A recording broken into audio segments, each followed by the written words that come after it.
Hello there. Here I review movies and television shows. Today I want to talk about Skincare.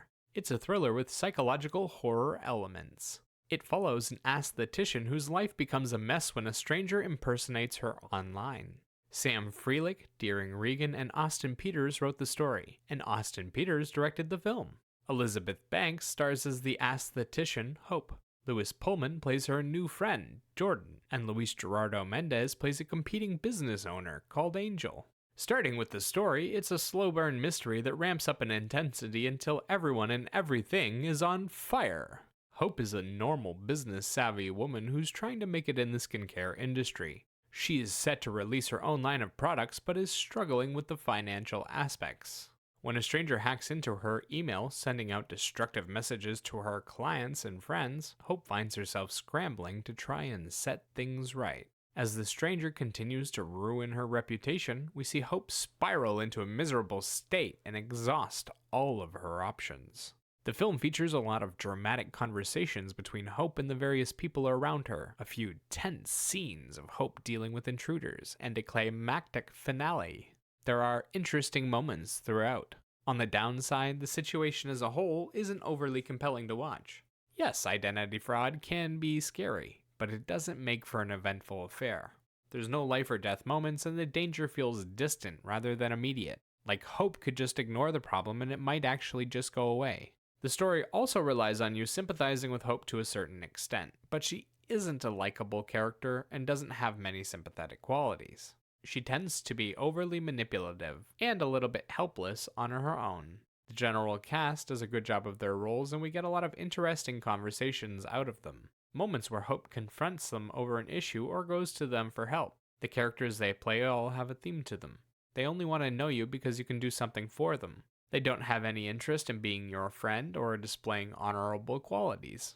They just want an easy paycheck and they don't care whose ass they have to kiss. For standout performances, there's really only two, Elizabeth Banks and Louis Pullman. The rest of the cast do an awesome job of their roles, but aren't given the time they need to develop a full character. Elizabeth Banks' Hope Goldman portrays a woman spiraling into madness. She tries her best to keep her head above water, but finds herself getting kicked at every turn. She expresses a lot of anguish and horror at the situation and does a great job of the descent. Louis Pullman plays a bit of a bumbling idiot who tries to help Hope. He says a bunch of ridiculous things and acts like a deluded, spoiled rich kid. He does a great job with his character's emotional journey. The visual journey is simple, clean, and gets the story across clearly. It takes place in a big city with a few locations. There's a lot of good conversation work, a little bit of tension when Hope's in a creepy situation, and there's a bit of a blow-up during the finale. They did a decent job portraying the story, but it also wasn't overly exciting. There were no big moments, the locations weren't interesting enough, and they didn't have any overly artsy elements to set it apart from other films. It's just a simple thriller in the neighborhood. The soundtrack is essentially one mode. It's creepy and somewhat ephemeral, or there just isn't music. The tracks are mostly instrumentals with a rare original song. The original songs come in for flavor but don't last long or make much of an impact. The instrumentals are used throughout the film to try and bring out every last bit of creepiness, but end up sounding overly repetitive. They also don't have much of an effect on the outcome. It's like listening to the Jaws theme played slowly for an hour and a half.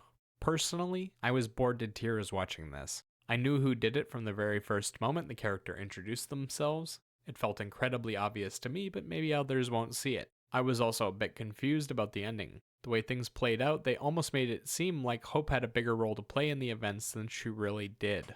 Like she had somehow manipulated the perpetrator into acting.